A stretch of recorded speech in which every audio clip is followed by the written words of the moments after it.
About a dream.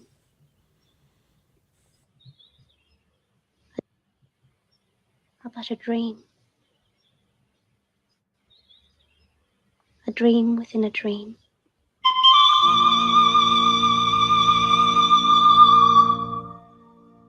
Two years ago this week, we were joined by Renee to talk about Peter Jackson's Heavenly Creatures. Peter Jackson's genre-bending period piece about the Parker Hume murder case that happened in Christchurch, New Zealand in 1954. Tonight we're talking to Renee about another film from her part of the world, this time right near her, an hour from Melbourne in Victoria, Australia, Picnic at Hanging Rock, the 1975 mystery film directed by Peter Weir. It showed an aspect of Australian life that no one had ever thought of. This is the most influential film of Peter's, in my view. The Australian director who would go on to direct films as diverse as Gallipoli, Dead Poets Society, Master and Commander, and The Truman Show, and eventually being given the 2022 Academy Honorary Award for Lifetime Achievement, as well as 6 Academy Award nominations throughout his career. Then you also want people who can handle a tough and tight corner, a difficult situation. That will come up. You want to be able to trust them. So in a funny kind of way, I don't cast people in the grips department, but the department heads know, way back to Australia, that I'm very interested in the people they're putting together in their department. But before he could have an illustrious career in Hollywood, Peter Weir was very much an Australian director. He first worked for the Commonwealth Film Unit, later called Film Australia, where he made documentaries including 3 Directions in Australian Pop Music, a documentary about 3 Melbourne rock acts, Spectrum, Captain Matchbox Whoopee Band, and Wendy Saddington. Of how complete I used to be, and in these times that we're apart, I'll hear the song. He went on to direct a cult classic black comedy, The Cars That Ate Paris, a low-budget black comedy about a fictional town where the inhabitants cause car crashes and live off the proceeds. This movie put him in collaboration with the twin brothers Hal and Jim McElroy, who would go on to produce Picnic at Hanging Rock.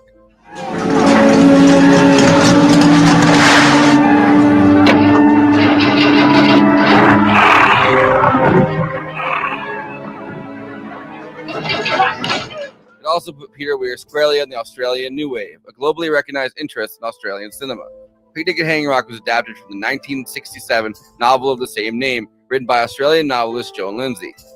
The story in Picnic at Hanging Rock about 3 schoolgirls and their teacher who disappeared in 1900 on a Valentine's Day picnic at Hanging Rock was fictional, based on a dream that Joan had about a place she had visited as a child on holidays. She strongly hints that it's true. You get a feeling. She never says it is, but the way it's written, it has a very strong documentary feel to it. So I thought, whether I get the job or not, I must ask this question, otherwise it's a bad start, and I have to know. She has to tell me all the secrets. Peter did ask Joan Lindsay whether it was a true story or not, and she hedged. And she said, young man, I hope that you do not ask me the question again. And then sort of mulled over it a bit and said, it's based on fact. And I said, well, I'll move to another difficult question, and you may tell me that you're not going to answer this. But I said, do you think it's wide open what happened to these girls? In your mind, do you think they fell down a hole? Do you think, for example, they were abducted by aliens?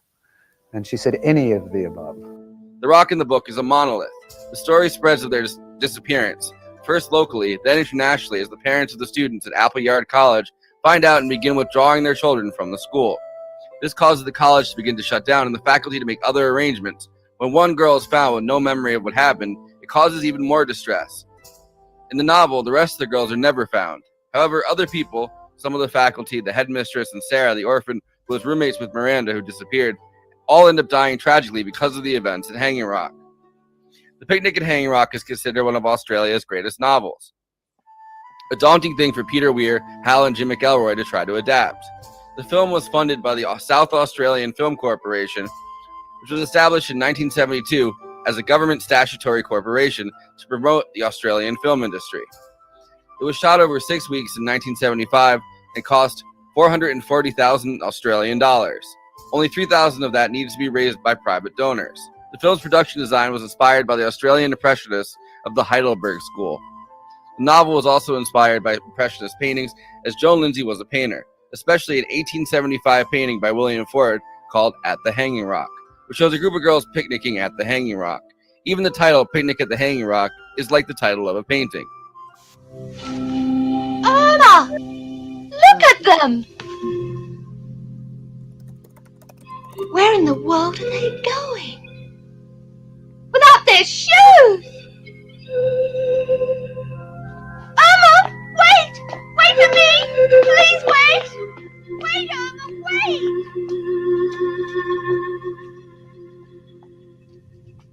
Most of the cast of Picnic at Hanging Rock are Australian character actors. Of the cast, the most prolific is probably Jackie Weaver, who played Minnie the housekeeper, who was in the Silver Linings Playbook, Disaster Artist, 5-Year Engagement, and Animal Kingdom decades later. The headmistress is played by Rachel Roberts, who's probably best known for being in Sidney Lumet's Murder on the Orient Express. The two most striking actresses, in my opinion, Margaret Nelson, who played Sarah, and Anne Lambert, who was Miranda, were both in various Australian and British TV productions after this. Not using big stars obviously kept down the low budget on this one.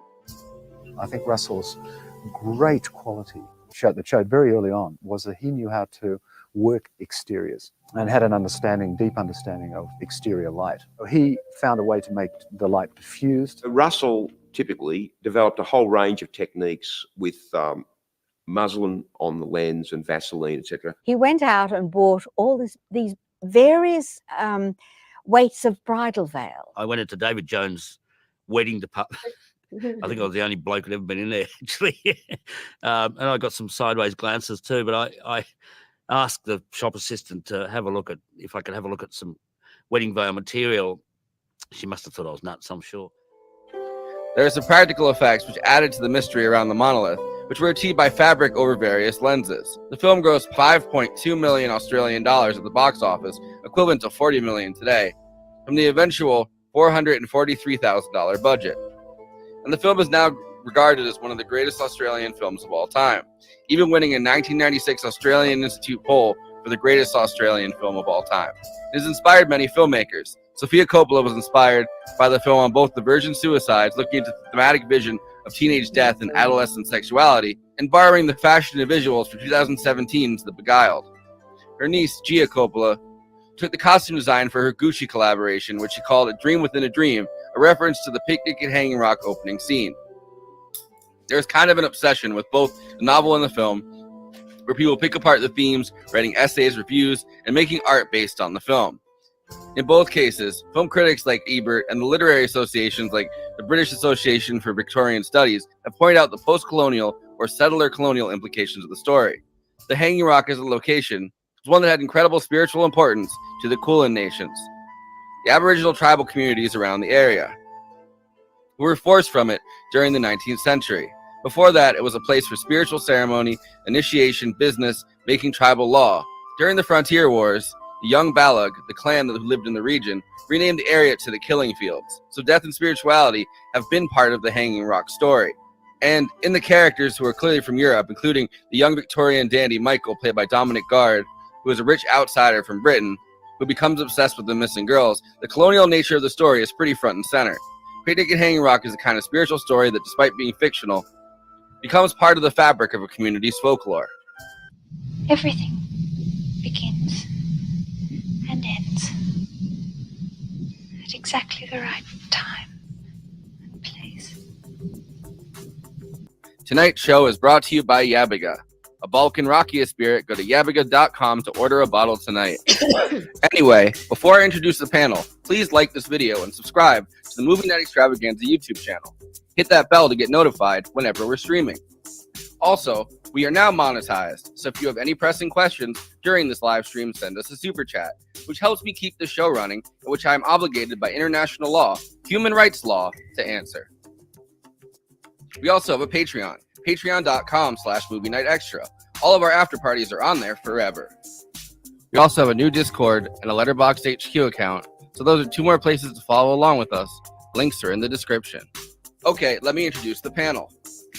Conan Neutron, host of Protonic Reversal, co-host of Movie Night Extravaganza, and frontman for Conan Neutron and the Secret Friends, neutronfriends.bandcamp.com.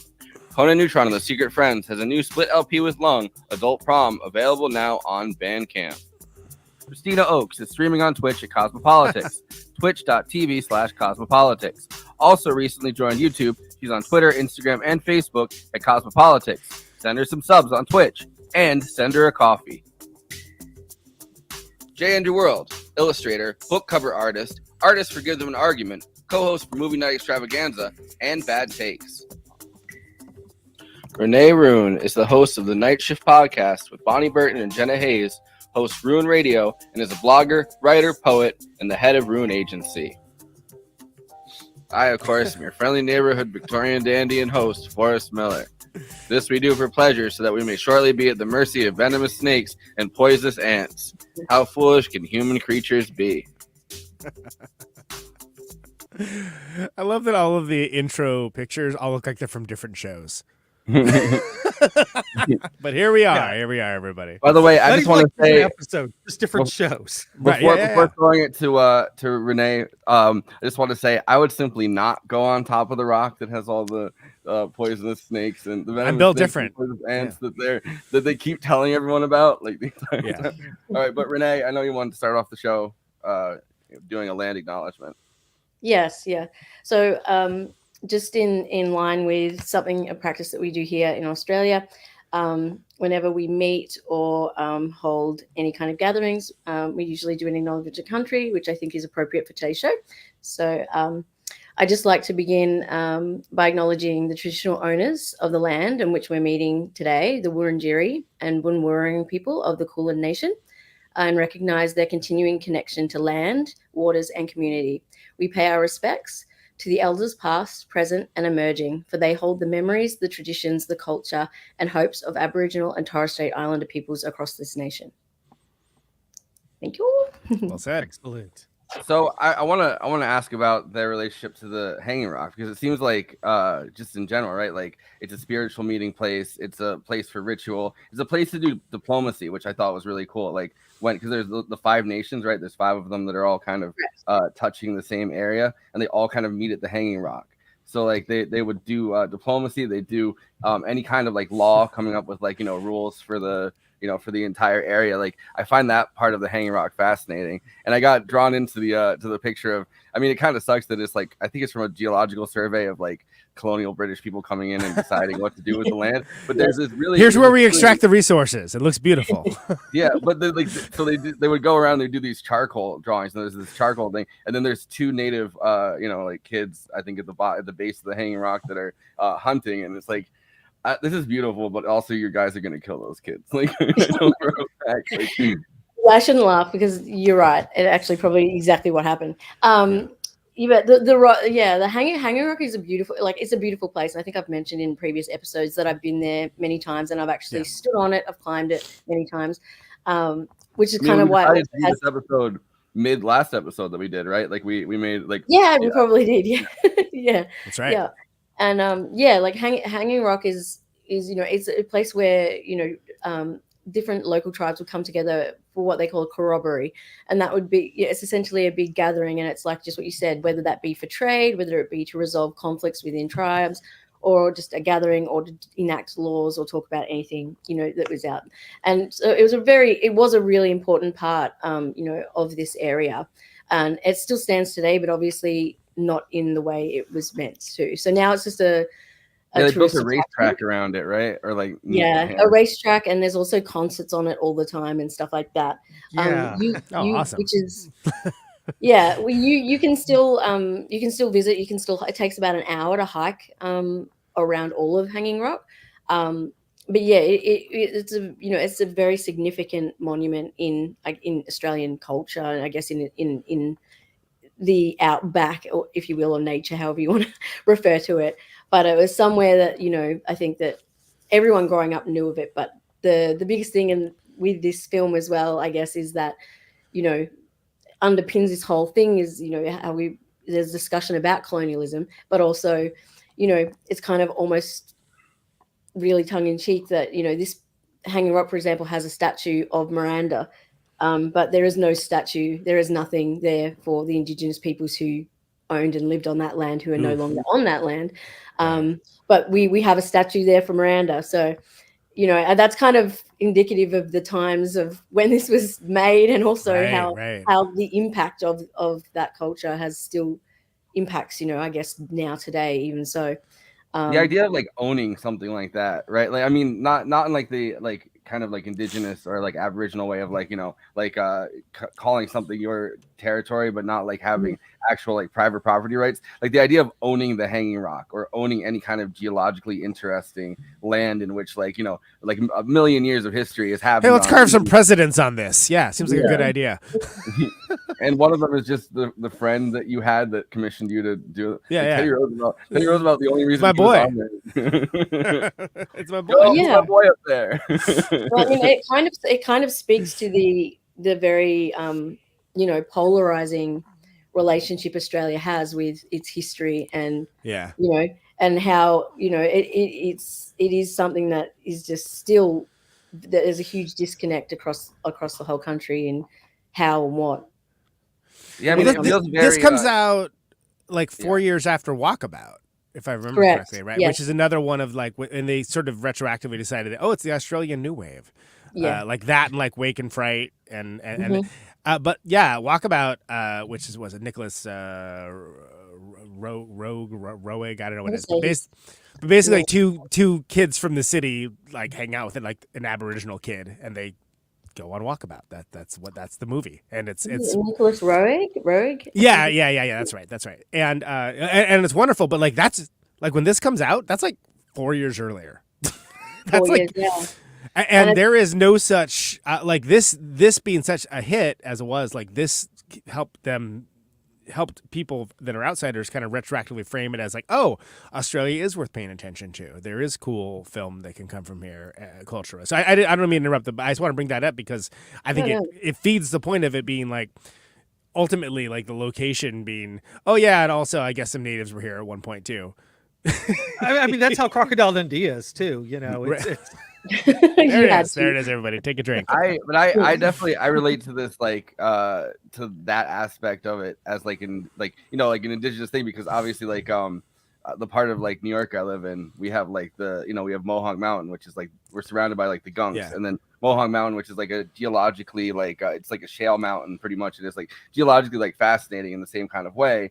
And like it was land that was stolen. Like there's a direct record of like French Huguenots showing up here and directly stealing like land from the natives, and then the town kind of being built over that. So like people still kind of find like arrowheads a lot up on the mountain and like all that stuff. Yeah. And then at the same time, like the Hudson Valley, which is like the region that I live in, has like a similar school of like landscape painting school where people go and they paint the mountains and the rocks and stuff. So like which my grandma was actually part of that. She was like learned from them how to paint, and then she would do these like really grand like pictures of like mountains and rocks and like all of this like really fascinating landscape stuff, the Hudson River. Like so I relate to like the connection to it, the spiritual connection that really gets almost commodified in its own way, which sucks. Like like there's like a, of course it is, this movie is like I mean it's very like the directors and stuff, when you like listen to the commentary, they're very aware of the colonial impact of the novel, and like the the idea of it itself, and like it's a very like I almost feel like it's something like Deliverance, like where it's like yeah, I mean we played like we passed Donner's Pass on the way to Reno on tour last year, and they were selling cookbooks. You know what I mean? Like anything. Like, I'm not even kidding. Yeah, exactly. Basically, and I'm just saying like everything is it's like whatever. That's capitalism for you, I guess. I don't know. They say humans taste like pork. But yeah, but like I feel like almost like Deliverance is like another kind of movie from around the same time that like it's at some point when you've colonized and like taken over and ravaged the area like strikes back, and that's its own form of mystery where it's like like you feel like you've swallowed up the building stuff on it, swallowed up the earth, and then the earth comes and swallows you back up, which and it also means that like I'm glad there wasn't like a definitive ending to this, because then they would have been like, well, there was like a guy up there, and like I mean I didn't watch the alternate editing, but like some of it's like, did they get like raped and murdered up there, or did the earth swallow them up? Did like they get beamed up? Well, that's why the movie I think is timeless. Frankly, is that like it leaves it. It's first of all, it does an incredible vibe check, right? It's like this is their entire. We don't need to mention who, but their entire directors who base their whole thing kind of like on like what this movie does, right? Yeah, and some of the cinematography, some of the stuff, the colonialism parts of it, like or like right, no, just the vibes. It's just like we really like women in white dresses. Well, and I mean.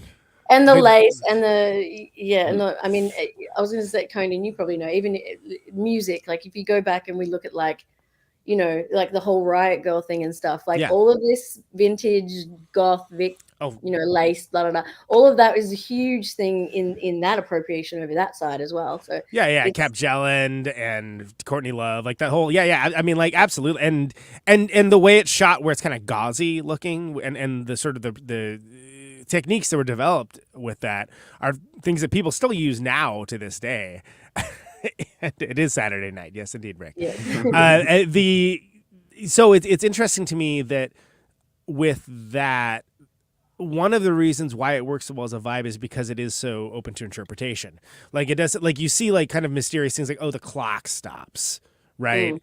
And you have like, and then like, oh, why are they just like laying down? Like what's happening right now? And you're left to interpret like what that means and what is and isn't actually happening. And she, for the actual book, she did write a last chapter that her publisher very rightly was like, miss me with that. We don't need that. And having read it, that was the correct choice. Like, it's not that it's bad. It's just like it makes it way less cool. Because otherwise you're left with the film, more so than the book, because you don't have internal dialogue. You're left with like the weirdest crime procedural ever, where like there's like no immediacy of any kind. and that just doesn't work if you get this weird like, well, everybody, the Scooby-Doo ending or whatever. Yeah, like it's the mountain all the time. Right, exactly. So, Which, but it's so similarly, there's a film ending that they kind of tried to do the same kind of thing, I think, where Mrs. Appleyard climbs the mountain to the top and the hanging rock, and then she sees like Sarah's ghost up there, and then they stare back at each other, and then she jumps off the mountain. No, stop. It's all too like because giving the answers ruins it and ruins the fact that like what he would do things. I'm sure you have things in this Force where he would like film in slow motion but not have people blink, because then it just kind of like I was like, wow, that's kind of weird. Like why why does this feel like a dream or something? And like I would have quit that film shoot. I'm like, I can't blink. All you want to do is blink from then on, right? Yeah. What do I look like, Malcolm McDowell? Look, it would be so fucking hot there. Trust me. Like they'd be like, like you would like it's hot as hell there. And back like at the time that was filmed, like, and I went there in the late 80s, like so, and that was 75. There's no shade. Like it's like a fucking hot. It seems dry. It's very it seems very dry up because it's like the bush. Dry right? and like so yeah. What like, time of year was it filmed? Do we know? There's we get our top researchers on that. I have no idea. On it. Yeah, no, I don't know. I just know that they did write it down. Wait, let me see. It was like 6 weeks, and I know they had very short windows of time to film. Yeah, it was short. It was started for a very short period. 6 weeks in mid-February to March. Oh, so man. So like hot at the end hell. of the summer, like the hottest. Yeah. Yeah. hot, and they were wearing those long. And that makes me feel really even more like they were wearing all those gloves and long shit. Get fucked. Yeah. Well, because that's what, remember, like when oh, you can take your gloves off for this. Like that's like the special dispensation. They can take a glove dispensation. Yeah, you still have to be dressed up like these Victorian ladies, but you know, you can take off the. But the dichotomy of having them dressed that way so formally. Right. Oh, and then sending them somewhere where it is so uncouth and fraught with danger. Yes. You can't function in that outfit. I was like watching them just like trying, you know, like, oh, let's pounce on a couple of rocks in the water there. And then I'm just thinking, this is like the absolute disaster. Like those slippy shoes, you know what I mean? I'm just thinking like the corsets. Like I know we have I know everybody makes fun of like that you couldn't make this today kind of like thing. But I think with the actual like, you know, like the ambiguous ending, if this hadn't already been made as a movie, right, like you couldn't make something based on this as like a movie today, I feel like audiences would get too insane about it. And then when they screened it in America, one of the first Hollywood producers that saw it threw his coffee cup at the TV. He got so enraged that his time was wasted with an unfinished project. but the thing is, like, y'all remember this is like 75, right? So it's sort of like there's, again, like retroactively, the Australian New Wave was decided that it was decided canonically this was like one of the hallmarks of that. And I think that's notable too, because if you think of like what else was happening, like sure you had like a what do you call it? Not Donkey Skin, Black Moon, right? Black Moon, which came out the same year that Louis Malle, that it's sort of like, I don't think it really like retroactively works. I don't think it's a great film, but it's surrealist in that same sort of way. But there really wasn't a lexicon there. Nobody could just be like, oh, it's Lynchian. Oh, it's so Lynchian. Like people couldn't say that because Lynch hadn't even done like Eraserhead at that point, you know? So this actually brought Eraserhead 77. Some of the best in like famous film critics. Ebert said, a film of haunting mystery and buried sexual hysteria employs two of the hallmarks of modern Australian films: beautiful cinematography and stories about the chasm between settlers from Europe and the mysteries of their ancient new home. And then Vincent Canby from the New York Times said, horror need not always be a long-fanged gentleman in evening clothes or a dismembered corpse or a doctor who keeps a brain in a goldfish bowl. Maybe a warm sunny day, the innocence of girlhood, hints of unexplored sexuality that combine to produce a euphoria so intense it becomes transporting, a state beyond life or death. Such horror is unspeakable, not because it is gruesome, but because it remains outside the realm of things that can be easily defined or explained in conventional ways. I can't see. I would like that review on Letterboxd, that second one. That's I can't see a lot of you know, like, that was mine. film reviewers being able to write like that today. Like no. on like for the New York, because it was the one guy's for the New York Times, the other guy's Ebert, and it's like today they'd be like, I don't get it. Like the movie just kind of ends, bro. Like, yeah, they would not. It wouldn't fly at all. No, not at all. It used to being like spoon fed everything. Like, I don't know. This movie, I feel like this movie would break brains if it came out. It would. And there's still people that break, like, you know, there's still people whose brains break about like this, all like different parts of it. I mean, the biggest one is the fact that is this real or is it not real? I mean, this thing alone has been going over and over since the whole thing began, and still does to this day. I had to, when I told my dad that I was doing this film, and we were talking about it, and he was saying how much he loved it, and we were talking about talking about just like our love of it, and, you know, back in the day and stuff, and when we saw it and whatever. And I had to break it to my dad that it actually wasn't real. Yeah. To which my dad was horrified and was like, no, it was real. And I was like, no, it wasn't real. And then I was there. I kidnapped those girls. I'm like, it was not real, Dad. But also, the thing is, though, it's not real, but is it real? It really isn't. There isn't a definitive answer to is it real or not real. Like, because there's been numerous, like, I guess, like, you know, investigative sides where people have gone back and they were able to find. I'm sure someone's gotten lost up there. Yeah, like in the 18th century or something like that, they found, like, you know, those old school gazettes, and they found like a couple of that had some girls that went missing there or whatever. Wax Street, read all about it. Yeah, exactly.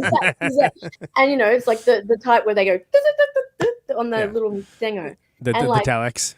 Yeah. Dateline. Hanging Rock. And like, you know, and then of course the author alludes to the fact that it's real, that it's not. I remember reading some comments about when they aired it on A&E in America with an introduction talking about how it was real. Yeah. And like, so it is in itself a mystery as to whether it is real or not real. Yeah. Because no one fucking knows. Like at the end of the day, none of us fucking know. No one can definitively say, no, it absolutely is not true, or yes, it is.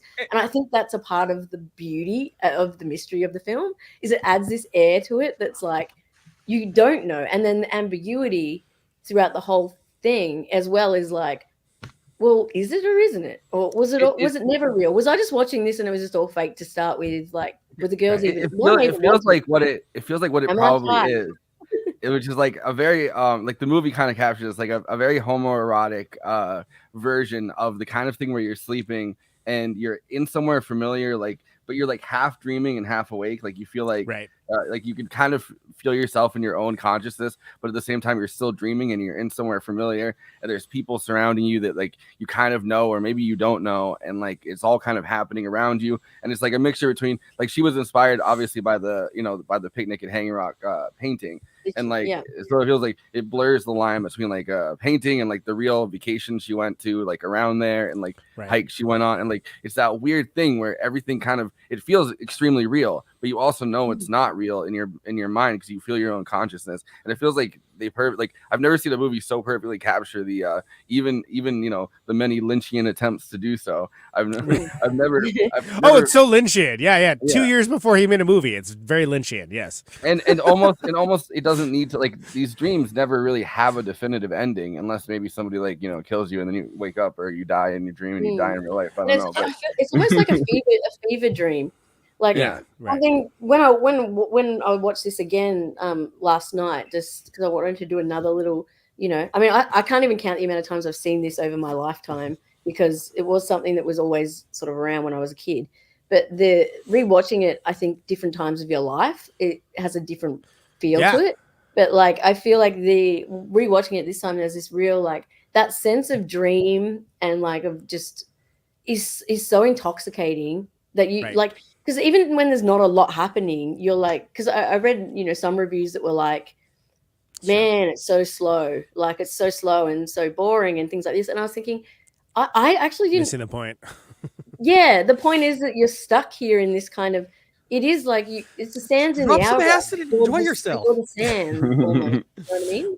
Well, and it's part of that's the cinematography, where it's got like the gauze over the camera lens and shooting things in slow motion without making it clear that they're in slow motion, things like that. That gives it that surreal sort of aspect. It's funny you mentioned that, because as much as I love this movie, I have not seen it in a long time. I haven't seen it since I was like 20. And it was one of those ones I got from like the video store. I'm like, oh, this looks cool. And I'm like, oh, wow, that was trippy as hell. Jeez.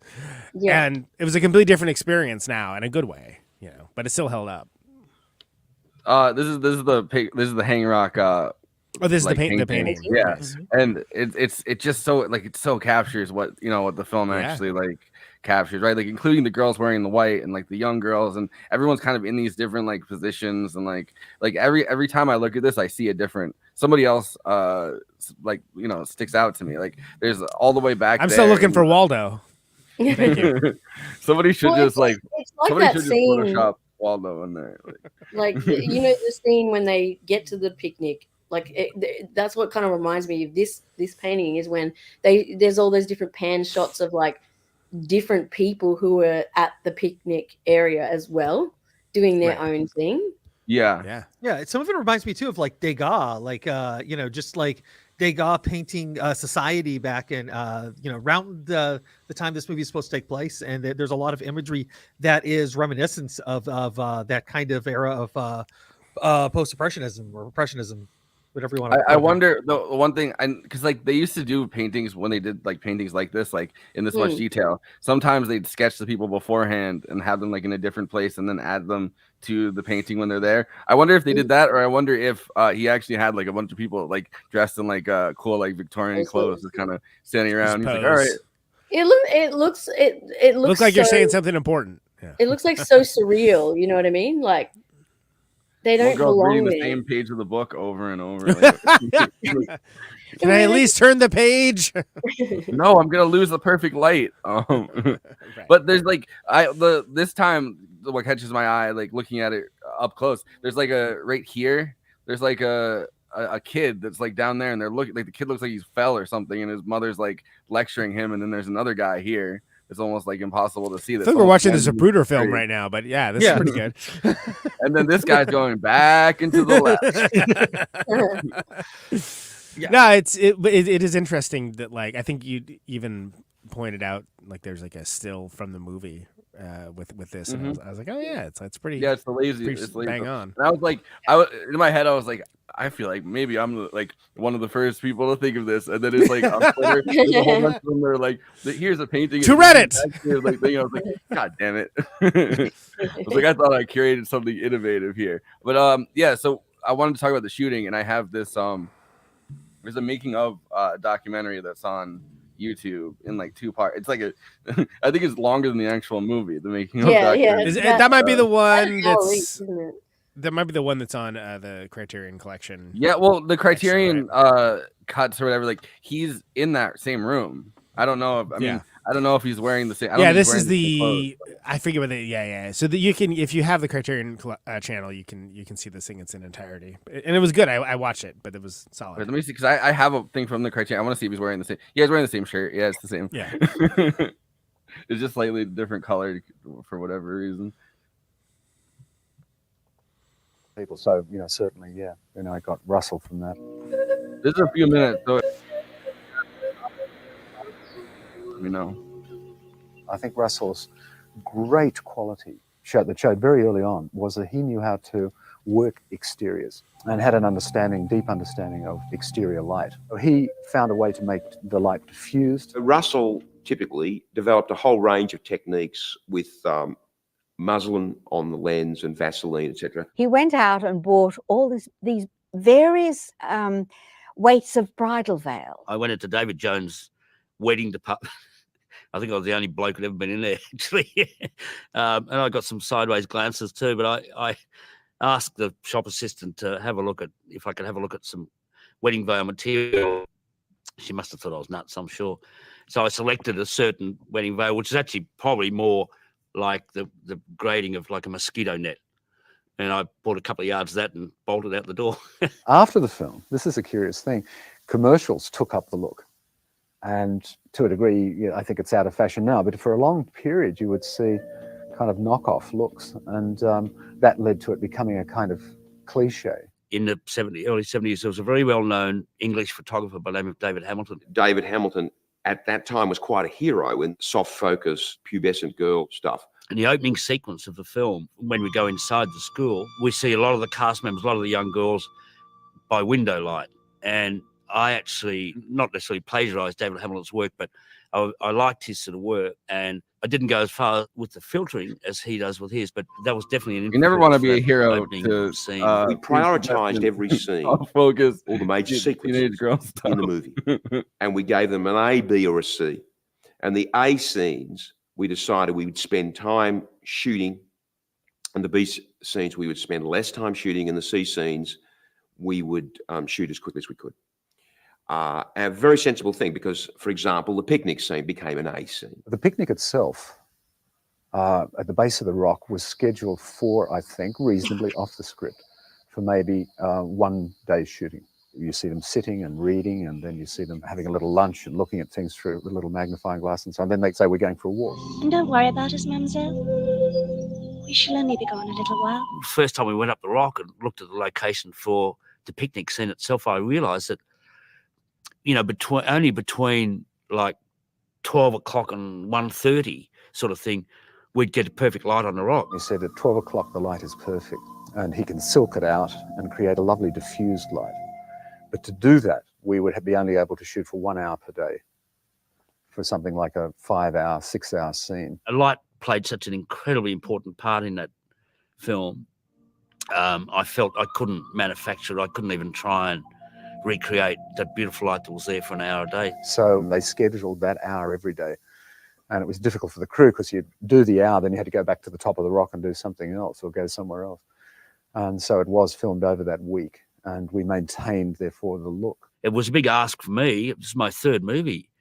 I mean, they could have fired me on the spot, say, no, we'll get somebody else to do it all at once. But fortunately, that didn't happen. It looks magic when you see it on the screen.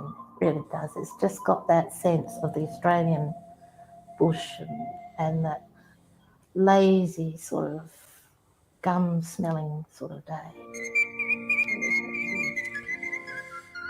I remember Magic Hour. Peter came to Hal and I and said, look, I've got this fellow by the name of Martin Sharp who I'd like to have involved on the film. So we met him. And Martin's knowledge of the book was absolutely encyclopedic. I was fascinated by the book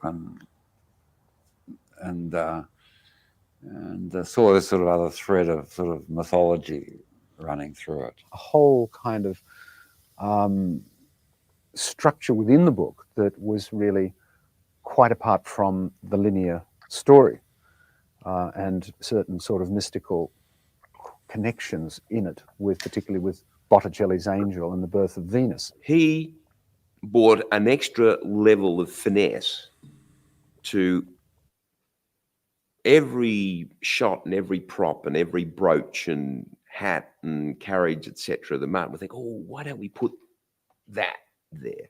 That just kind of lifted it. I just added a few details here and there as best I could. When Mrs. Appleyard pulls open that drawer and goes for a hip flask, all of those strange little objects in there Martin had put there. I did a sort of scrapbook for Sarah, which I tried to tell the story as if it was a girl making collage out of Victorian scrap. It was a prop, and it might get seen in one scene, and I'm not sure whether it ever gets seen at all, but it was just exquisite.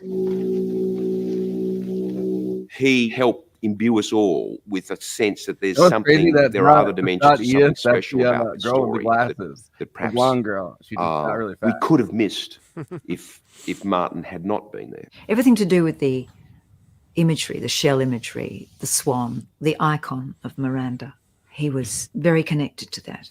We shot a moment in a little sort of grotto, actually in Adelaide, where we had come up with the notion of Miranda in the form of the Botticelli Angel. Maybe we're experimenting a bit too much, but she was shot naked inside a cave with her long hair over the back.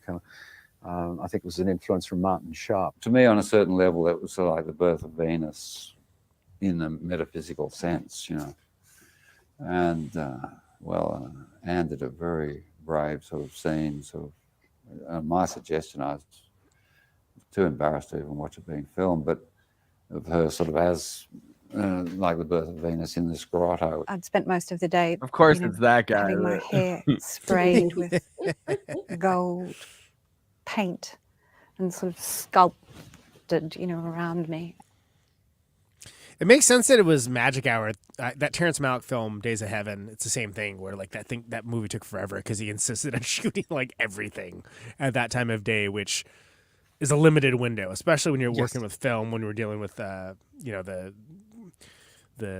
technology of the day. Like Well, we just talked Burden of Dreams. It's another Fitzcarraldo is a Magic movie Hour. where the entire he only shot the scene where it's the whole fleet of fucking natives in their kayaks, whatever. Like he could only film that during Magic Hour, which added to the pressure of that movie. If you don't get it, it's like, all right, tomorrow. I guess we'll get tomorrow. It would be like it would be the most stressful 1 hour of your day. Seriously, because not only that, but it's like that's like peak heat and peak UV in Australia is like at 11 a.m. to like about 2.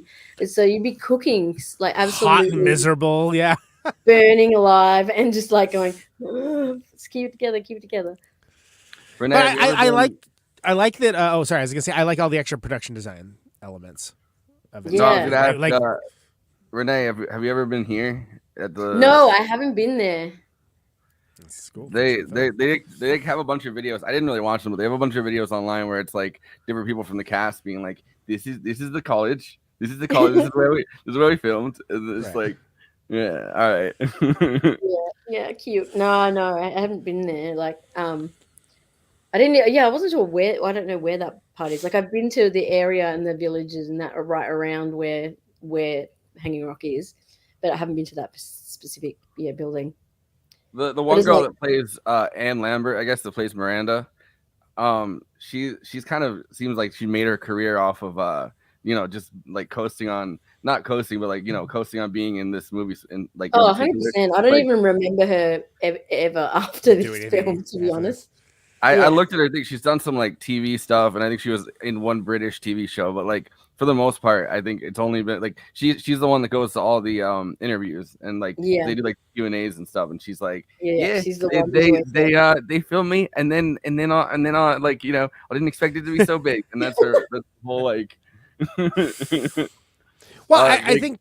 Yeah, it must be annoying to be asked like over and over again though. Like, she's clearly loving it because that's where she's made her life from. She made her bones on it. Yeah, I think all the little aspects in that clip of like the things in the drawer and the stuff like that, I think all that elevates this from being what I find just interminable, which is almost any period piece. I don't tend to like period pieces. Like I usually like them in spite of being a period piece more than anything. I understand that some people really like that kind of stuff. Peace and love. Usually not for me. But this somehow escapes that. And I think it's those additional like weird little details and things that really kind of elevate this from my perspective or just make it different in any way. I'm trying to think of like the American context for this, but like I feel like I guess something like Citizen Kane, if you're just in like Citizen Kane and that was like the one big movie you were in, and then you spent the rest of your life being like, I was the guy from like if that or something like that. I'm trying to think of like like that. I feel like that's what she's done with her career, which is kind of the Brady Bunch cast did that, Yeah. It's kind of also there's this thing. There is a weird thing, I guess, with some Aussie cinema that we have where we do have a lot of these films that are very much like, ambiguous kind of mystery type.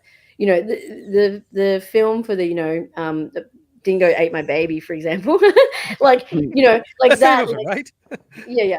So but that's also filmed with a kind of it's got that same like air of like nature versus like modernism versus like and what did happen like whole thing. But it's like we have this real fascination with that things that like we want answers, but sometimes there are no answers. I think that's what this movie really like brings back to the forefront is that there isn't answers for everything, and there just isn't, and there isn't always there isn't always going to be. But I love the way that this film just plays on. Like it just plays with it subtly plays with your head the whole way through in all different ways, sending you in different directions. Like, when we see all the different people at the picnic, like, normally if this was a movie done today, we'd all be like, oh yeah, that guy's going to go and get her and rape her, or that dude, this, that, and the other. Yes. You know what I mean? But when you're watching it, I didn't never once did I even think that those people were going to be the cause for what has happened to the girls. Right. They seem like these there are deleted scenes where they do like go up to the girls and they like hold hands or something, and then the girls nothing violent or like no. Right. But like just people seem to be just kind of like innocent bystanders that are kind of just around, and it's kind of showing you that something like this can happen in front of you, I guess, sort of, without anyone being able to come up with any real explanation as to why. And then you have kind of, all these bits, little crumbs being dropped in all different directions. Like, when Miranda is before they go to the picnic, when she says, that Sarah needs to, find someone else to love and that she's not going to be around much longer. And, and even when she's reading the little, Valentine's Day type card, which maybe could be that she's going to meet some dude that's written her this, or is she just pretending? Like, is it imagination? Who knows?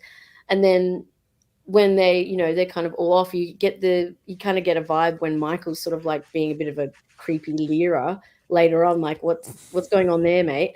And then, and then there's kind of like lots of weird little things that get dropped. And like you mentioned, the time, space and energy is incredibly poignant throughout the whole film. Like there's constantly mentions of time and there's like obviously the timing when the time stops, which is something that happens obviously when UFO abductions, like so and then even when Miranda says she no longer wears her diamond watch, like really, what is the point of that line? There's clearly a point to it, but there's something with time that is there's a fascination with time, and then there's this also like time shifting and the slowing down of time, and then And, You know, and and again, filming those scenes in slow motion without it showing that they're in slow motion too. Yeah, like there's a lot of well, and so that adds to like a subtle sense of unease without really knowing why. It's like, oh, it just feels uneasy for some reason. Yeah, you just constantly have this like something bad or is going to happen or something weird's going to happen, but what it is, I don't know. And then the scene, you know, where the girls kind of just lay down and they lay down in like a pointed triangle. Yeah. And then there's the, you know, pan up of the rocks. And then you see it looks also, like they're almost breathing or something. It's really and there's the freaky. teacher also reading, who's reading and writing and doing like which looks like it's like some kind of weird geography type weird thing she's doing with points and friggin' things, and you're like, what's going on here? What's happening like, here? Yeah, it's like we're going into some kind of you know, and there is like a thing that's kind of like time warp, different dimension, like something otherworldly is happening. You know. Well, but also like despite whatever happened there, like, whatever happened to those girls, like there is like, I mean, the death that happens to Sarah at the end of it, right, where she either is jumped or put, like, you don't really necessarily know whether, I mean, the headmistress could have just pushed her off the top of the fucking, but she probably jumped, but I mean, that whole when I first watched it, it's like it's Appleyard who did it, is what I thought immediately. Like she killed it. Like, I think that's very possible. But like, that's what's great about it. It's like there's so many open-ended, nothing's conclusive about it, anything. So that's like a brutal. That's like her head split open on the fucking. Yeah, her head's like crushed in, and like when the dude opens the door to talk to her, she's already in her mourning outfit. It's like, you done did it.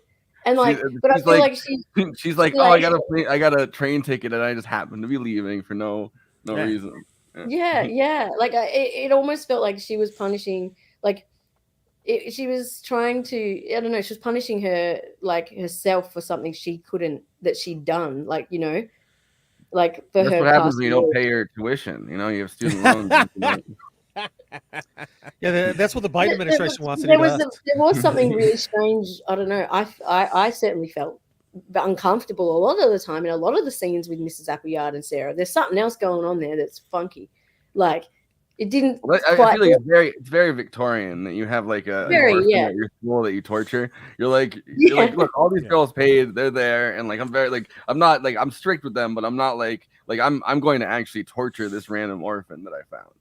And it was also, it's also like a lack of, there was like a severe, like, I mean, like I feel like the ending with Mrs. Appleyard is almost like the, you know, it's a like where she kind of just falls apart. Like she's this controlling figure. It's not even just Mrs. Appleyard. They have Sarah in that one scene. Literally, they like tape her, like rope her, tape her up to the thing. And that's the other lady that's like, she was very bad, like the second in command lady. It's like, all of them just have this orphan to torture. Like, and it's almost like, I feel like Miss Appleyard as a person, obviously, just as within the school, is this, you know, extremely repressed control type figure that is like really, you know, trying to impose on, you know, on everything around her and stop, you know, anything from outside of what she feels is the right thing.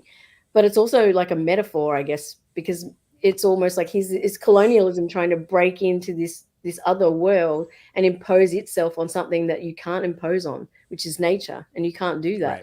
And I think that's also like a part of it as well, you know, like you can't fuck with stuff like that or fuck back at you know what I mean? Like, and I think that goes into Sarah kind of also being like the underclass, right? Like she's it brings up the thing about class and also about wrong, because like, you know, they're obviously to the viewer, most viewers cottoned on. I think there's probably some who didn't, but obviously Albert and Sarah are brother and sister, right?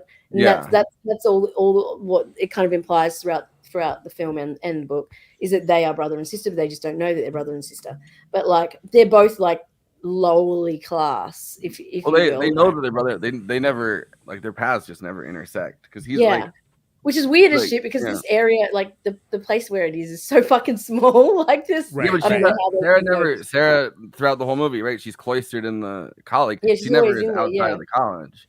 Like I assumed what she was gonna do is she was gonna run away and then go join her brother or whatever, like find him at the ranch he's at or something. But then I mean, I guess she gets, shoved off the top of but then it could also be that she jumped and then she was always just intending to jump. I mean, there's so much. This is like this shot from the movie is like a medieval torture device. Essentially, it feels like just her being like that. This shit's crazy. Like, yeah.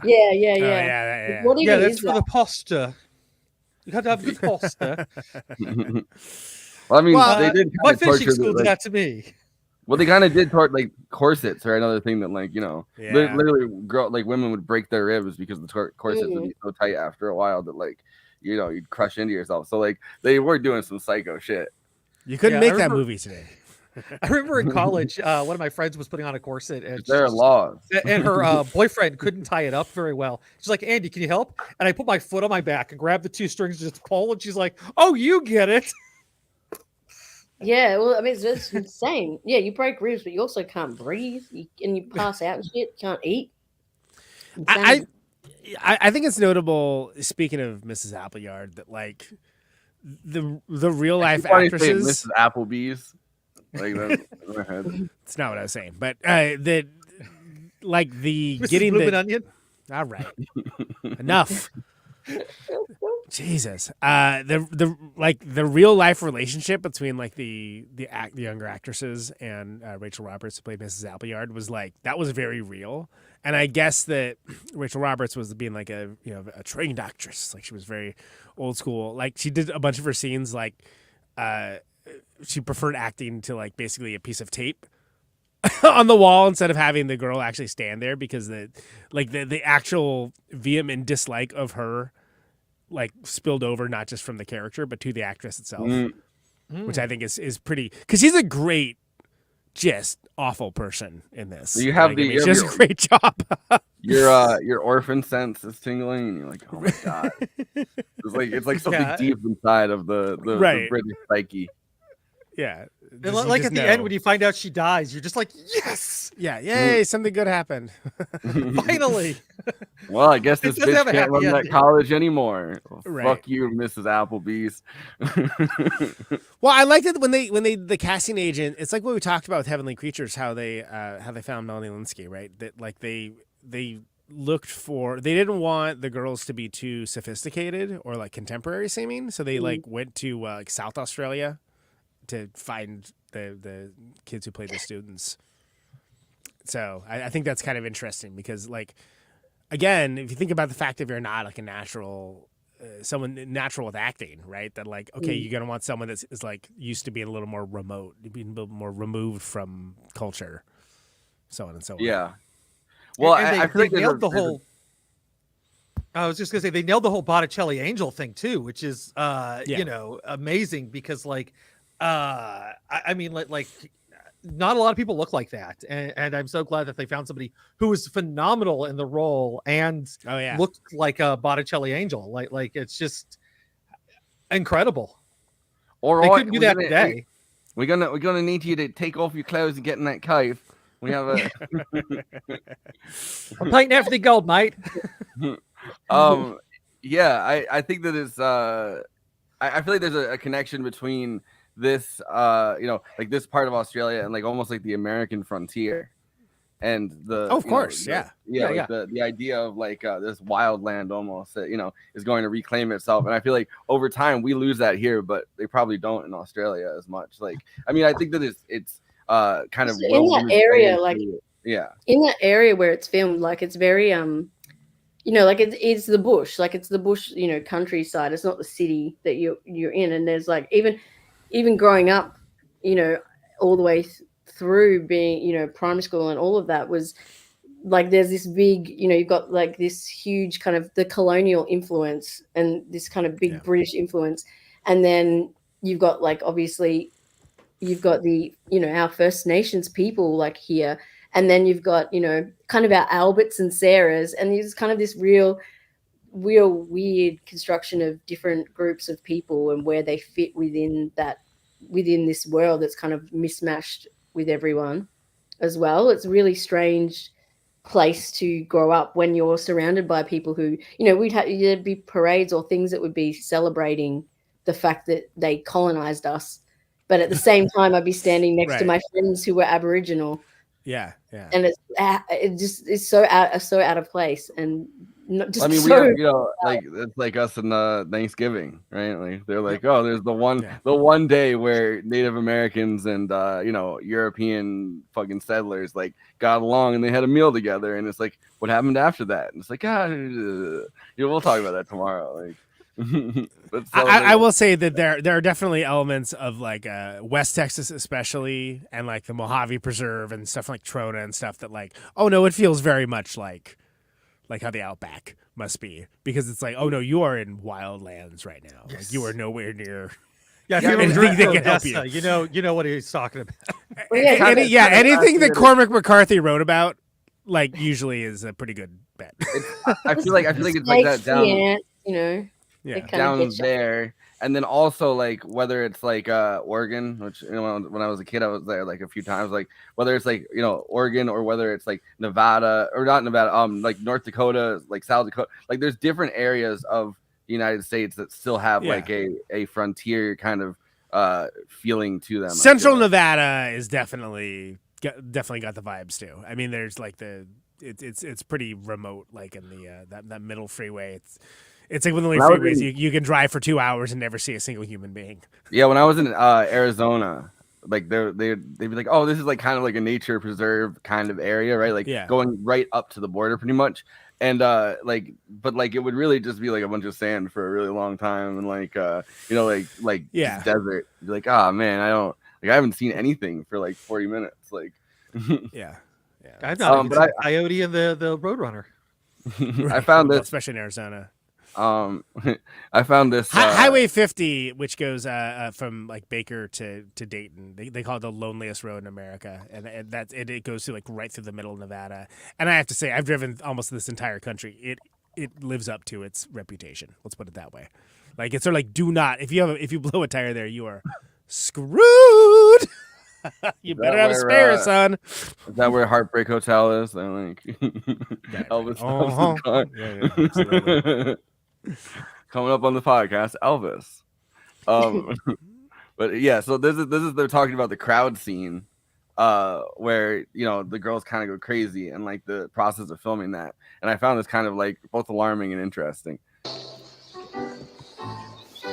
The other moment is in the gym, where the schoolgirls turn on Irma, which is probably almost the only piece of full-blown horror writing in the whole film. Our dear Irma is with us but for a few hours. She is leaving soon to join her parents in Europe.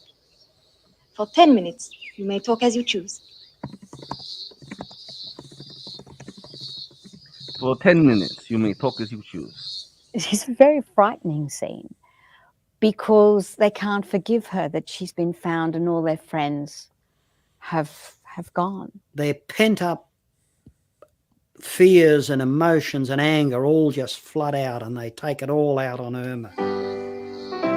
Yeah, I would have been happy that... Tell us, Irma, tell us! Yes, Irma, tell us! Tell us, Irma, tell us! What happened to Miranda, Irma? You know how to tell us! I would have just been happy it wasn't... Wendy Weir had quite a lot of input into the costumes on the film, and it was she who decided that Irma would be in red. Which was obviously carefully chosen as some sort of provocative and symbolic colour. Colour of blood.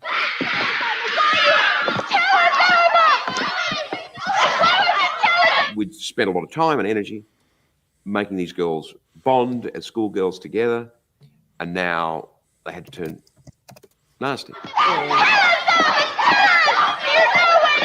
The way they are in that gymnasium happened on that day. It was one of those uncomfortable scenes to film because the girls were living the parts. Now that I sort of reflect on it a bit, I'm sort of feel quite unnerved by it.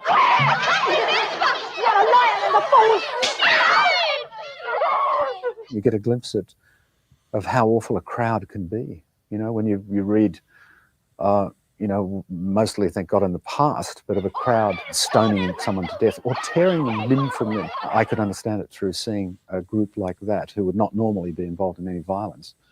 That in which something ancient and scary had been contacted as a group mentality. Denzel, it's for our own good. You're terrible, stooping. When Helen's character finds poor Margaret, the poor young one. I mean, it's a terrible scene, but it's one that does remain in the mind. Honestly, though, like the crowd thing, like that's how Israelis think that American college campuses are. If you like have an Israeli flag, like everyone's just starts mobbing. But it's really what it is an indictment of the viewer.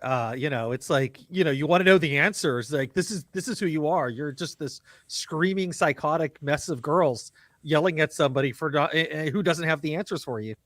Yeah, well, it's the same reason that like it's so horrifying to read like Lord of the Flies, right? Like it's like because you're like, those oh, kids are like, awful. Yeah. And there's one fly that controls them all. Primal. It's like the primal thing of where like just people lose it and it's their primal instinct. Also, like I don't think that scene would have happened if Miranda was safe. They're just they're like, oh, thank God, Miranda's safe. We like, can forget about the other Go girls. back, you want Miranda. Why the fuck did you come back when we want the other one? Yeah, it would be hilarious if the only one that came back for the first like 2/3 of the movie or third of the movie is just Edith, and it's like they're like, oh god damn it, God, Edith sucks, and we go trade her to the sucks so much, and like she just really sucks. She is the bloody what was the character's name for us? Yeah, Piggy from Lord of the Flies. That really is except she never has the satisfying moment where they knock her glasses off. And, like, she's always like whinging. Ooh, but she's the girl first. So she is meant to be mentally challenged then? No, she's not. All right, she just sucks then. She just sucks. Yeah. The one thing where she's like, she looks funny. Edith, not great. No, I agree. That's not great. That sums it up really well. Yeah, there's that one scene where she's like, she was running up the hill. She seemed fun. Like she almost says it like Forrest Gump or something. Like she does. Yeah. She's Jedi. She's like the uncouth. I feel like she's like the uncouth kind of like country family. Like, she's a bumpkin, right? She's a country bumpkin. And they put her in to try and get her like get her all like colonized up and be a proper girl. I found her annoying at first. When I really turned on her and wanted her to just die throughout the rest of the movie is when she lets out that ear-pitching scream. Yeah, so fucking jarring. And it's like it's successful filmmaking, but Jesus Christ, did I hate that? And I forgot about it, and then rewatched the movie like a couple hours before this, and forgot about that, and then went through it all over again. We're like, yeah, you'll remember the second it happens. Like, oh, my senses rejected it. Like literally, I felt like my body was just rejecting the noise.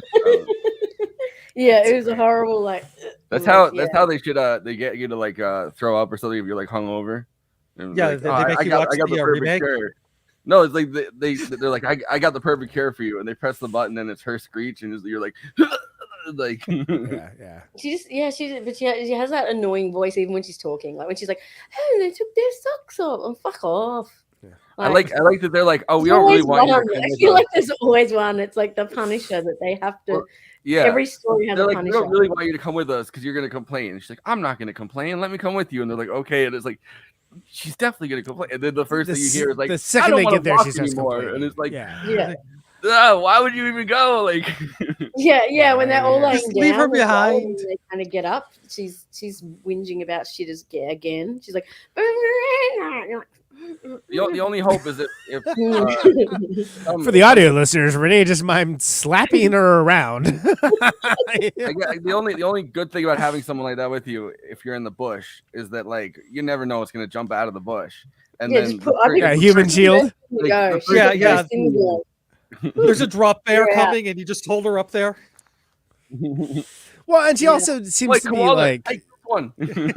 Yeah, she's just constitutionally incapable of being chill too. It's not as bad as like, and that's the last thing you need when you're stuck somewhere out like that. Yeah, it's you're walking around, it's hot, man. The last thing you need is some whingy whiner just in there, yammering on, going on and on.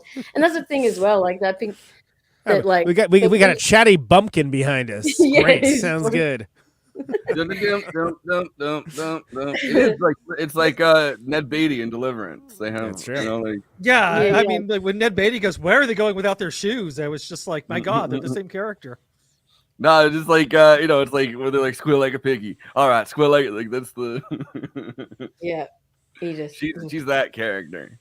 She is. Except for nobody would have like killed the guy that was doing that to her. Like, they would have been like, all right, you can keep Edith.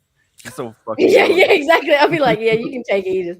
Man, the thing is, if it like The Rock took the girls, it sure as shit didn't want Edith, and I don't blame him. The Rock is like, yeah, you can straight back out. You can keep this one. Yeah. She sees my alternative scene would be she sees the girls going into the rocks, and then the rock just closes up as soon as she just go smacks against it. no, just Dwayne Johnson steps out and like raises an eyebrow at Edith, and just like she just turns around and walks away.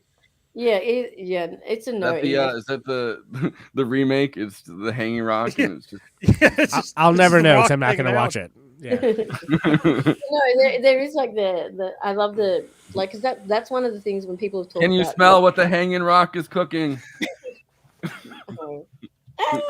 Moving on. What was I going to say? No, that's one of the things that people continuously bring up is obviously what would have happened, and I guess the kind of the of like the kind of indigenous Aboriginal people who chimed in on it have said very much that maybe that it is exactly that the rock kind of opened up, I guess, like a kind of portal kind of swallowed them and then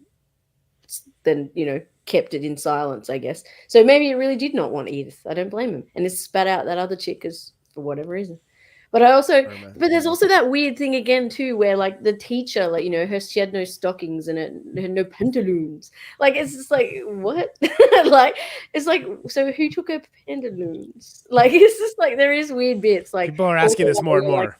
Yeah, what happened? Or maybe she just went crazy because I also feel like there's the dream sequencey stuff and all of that, and then there's like kind of that feverish dream. But there's also like one of the things I think other countries or people from other countries mightn't like catch on to as much with this film is that the environment it's actually filmed in, like it's hot, like you can hear like there's this kind of like whistling as you're on the rock.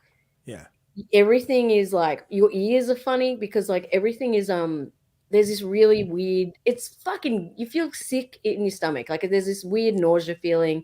There's this howling kind of whistly fucking creep ass noises that come out of those crevices of the rocks. Yeah, it's like, it's a very weird like place to be. Like I wouldn't want to be hanging out there alone.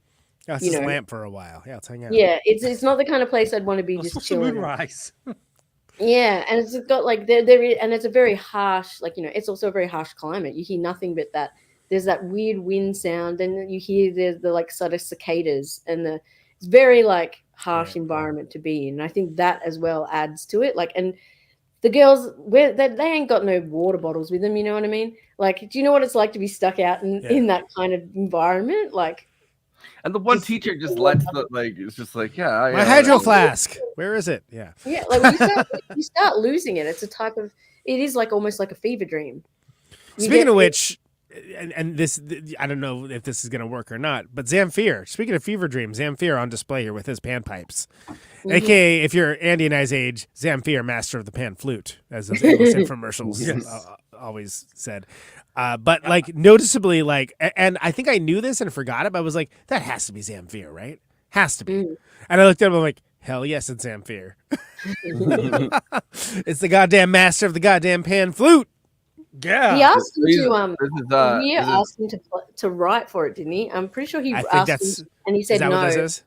Yeah. He's talking about the music here and how he connects it to different scenes. Whole moments now they're sort of suffused with music. Peter fell madly in love with the first prelude of the 48 Preludes and Fugues by Bach, which is a very famous piece of music. And this is where he's probably got great gifts. He knows nothing about music. Otherwise, he would have known that every kid learns to play that. But he was able to hear it in a way that I couldn't as a musician. He loved that, and that appeared in the film.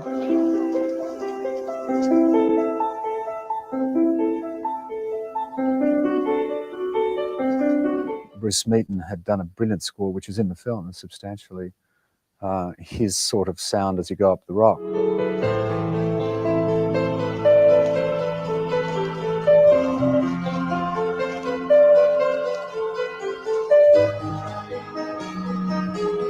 the ghostly choir in the background is a dreadful machine called a mellotron. When you push a key down, a tape loop starts.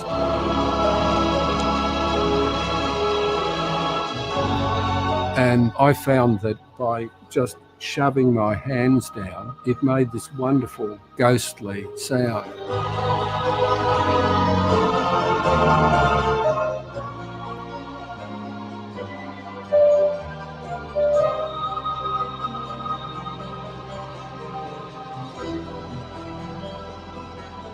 Bruce was searching for an ultimately signature sound that would be within the music that was the rock. The initial thing was to try and find a theme, something that would express everything that Peter was trying to get across, which I don't think he was exactly sure of. And that's okay, because often you've got to do something to find out what you've done. We were having issues with the music. We didn't quite think it was right. And then Jim said, I remember some music in a documentary on the ABC. And I'm going, will you stop talking about music on a documentary? We've got problems with the music. I had heard a piece of music, panpipes, by a Romanian panpipe player by the name of George Zamfir. I managed to track down the original recording. Raced home playing, went, oh my God, that's sensational. And he put it on, and within seconds, as those haunting pipes, you know, and the panpipes, you know, which was very much this feeling of, you know, this pagan feeling that's within the film, that we're dealing with the old gods. The pipes gave that connection to the film.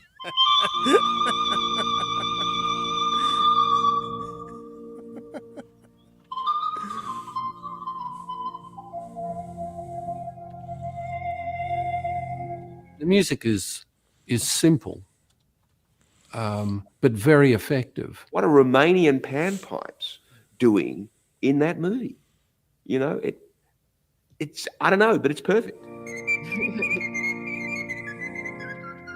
The ending of the film, of course, causes, you know, concern, and there was a lot of debate. It's sometimes very difficult, I think, for directors to know how to end their films. So Pete did decide to shoot an ending which resolved the story probably a little too much. The original ending in the script was of Mrs. Appleyard, you know, leaving the school in disarray and climbing up the rock.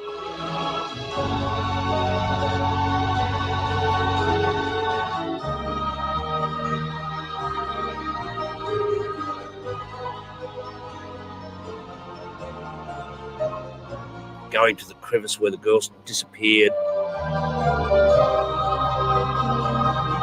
There's Sarah, the late Sarah Wayborn, and they have a sort of confrontation on the rock, which I think leads to Mrs. Appleyard's suicide. It sounded full of potential on paper and in the script, and we shot it. And then when I had a look at it assembled, I had felt uneasy from the rushes, but when I saw it assembled, I knew it was wrong. And the reason it was wrong was that Rachel could do so much, of so good, that the look on her face when she sat behind the desk, having been told the discovery of the body of the young girl, and I shot it somewhat sort of undercranked, so it was sort of a little odd. But her work, that close-up, said volumes. That image of her finally sitting there with her hat and her bag ready to leave the school, I think is one of the strongest and most scary images, but also very sad. You just knew something had gone on that shouldn't have gone on, or she was about to get up to something that shouldn't happen. Yeah. Better not to have done that ending. Yeah. In my opinion. Like, just let it. The only way that they could have worked is if all of a sudden lightning cackles and then fucking Sarah shoots out lightning out of her hand like like Palpatine in Star Wars, and just strike me down now, become more powerful than you ever imagined. And then she hits her with the lightning, and then she falls off the hanging rock, and it's like, it's like we don't know what happened to her. She used to run a college. I don't know. Now she's like fried. But believe it or not, the excised ending from the book is even crazier. Yeah, it is. But it's not good. Not needed. It's completely unnecessary. I know there is one. I just don't. I didn't read it. Amazing. It's Yeah, I don't know. I feel like I get bullied on this podcast for reading. It's a movie podcast. What are you reading books for? What you reading for? Yeah, the less said about the better. I'll just say it's out there if you want to find it, and it takes it into the realm of hard sci-fi. Yeah, it does. Yeah, which is a bad idea. All right, like, so and even Sean though Young, it's not that long, it's like Sean Young comes out in fucking full Blade Runner. And with a unicorn. I think Sarah was a already replicant there. You the don't whole need him time. to. it's just unnecessary. The ambiguity is part of what makes it entrancing, right? Because you have this. But it's also like, I think in the ambiguity, like people's minds were already going, I think, to that sci-fi realm, and you didn't need to actually go in and start spelling it out. You can just have the creepy stuff like the clocks and stuff like that, and it's like, well, that's weird.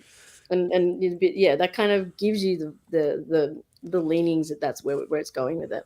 And there's also I the, don't. Do you guys have you guys ever done any like journaling, like dream journaling or anything like that? Sure, just on Facebook.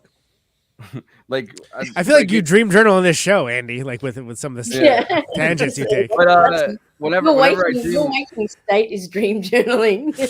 whenever I dream journal or like write something down, and I try to come up with like an end, because a lot of times dreams just end, right? Like or like whatever you try to rationalize an ending to, whatever it is, like you really can't.